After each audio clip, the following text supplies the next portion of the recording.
क्या आपने कभी सोचा है कि बाहर इतनी ज़्यादा धूप है, फिर भी हमारे देश में ज़्यादातर लोगों को विटामिन डी की कमी क्यों होती है? क्या हमें दवाई खानी चाहिए या फिर सिर्फ धूप ही काफ़ी है? आइए जानते हैं इसके पीछे की सच्चाई के बारे में। तो पहले हम समझते हैं विटामिन डी क्या होता है? विटामिन डी एक फैट सॉल्युबल विटामिन है, मतलब कि हमारे शरीर के चर्बी में स्टोर होता है और धीरे-धीरे रिलीज़ होता है। इसे सनशाइन विटामिन भी कहते हैं क्योंकि हमारे शरीर में सनलाइट की मदद से बनता है। अब हम समझेंगे विटामिन डी हमारे शरीर में कैसे बनता है। सूरज की किरणें जब हमारे स्किन पे पड़ती हैं तो 7 डिहाइड्रोकोलेस्ट्रॉल नाम का सब्सटेंस या विटामिन डी 3 में बदल जाता है और ये डी 3 फिर से लीवर में जाकर 25 हाइड्रोक्सी विटामिन डी बनता है। इसे ही हम लोग ब्लड टेस्ट में मेजर करते हैं। इसे शॉर्टकट में 25 ओ एच डी बढ़ जाता है। इसके बाद यह किडनी में जाकर एक्टिव फॉर्म बनाता है 125 हाइड्रोक्सी विटामिन डी। यही हमारे शरीर में एक्टिव फॉर्म में काम करता है। और अब हम बात करेंगे विटामिन डी के फंक्शन के बारे में, मतलब कि यह क्यों ज़रूरी है हमारे लिए? विटामिन डी हमारे शरीर में कैल्शियम, फास्फोरस को ऑब्ज़र्व करता है, जिससे हमारे शरीर की हड्डियाँ मजबूत रहती हैं और यह मांसपेशियों को भी स्ट्रॉन्ग बनाता है।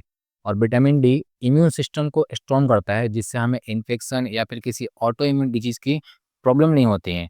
और यह इंसुलिन हार्मोन को भी रेगुलेट करता है। कुछ स्टडीज़ बताती हैं कि विटामिन डी की कमी से बार-बार लोगों को इन्फेक्शन होते हैं। और अब बात करते हैं विटामिन डी की कमी क्यों होती जा रही है लोगों में? तो इसका मेन कारण है इंडोर लाइफ़स्टाइल, मतलब कि हम लोग ज़्यादा टाइम घर में रहते हैं या फिर हम ऑफ़िस जाते हैं तो एसी में बैठते हैं और पॉल्यूशंस हो गए और हमारे स्किन टोन डार्क होने की वजह से यह यूवी रेज़ को ब्लॉक करता है, जिससे विटामिन डी का प्रोडक्शन कम होता है हमारे शरीर में। हमारे डाइट में विटामिन डी की कमी होती है। और अब हम समझेंगे विटामिन डी के सोर्सेज़ के बारे में, मतलब कि विटामिन डी आपको ज़्यादा कहाँ पे मिल सकता है, जिससे आपको विटामिन डी की डिफिशियंसी फुलफ़िल हो।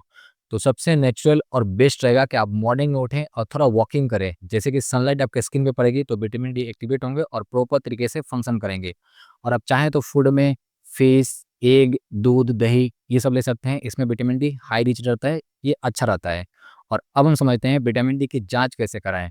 तो विटामिन डी टेस्ट के लिए आपको सिंपल सा ब्लड सैंपल देना रहता है। इसके लिए कोई फास्टिंग की ज़रूरत नहीं पड़ती है, बट बेस्ट रिकमेंडेड रहता है कि आप मॉर्निंग में ही करें।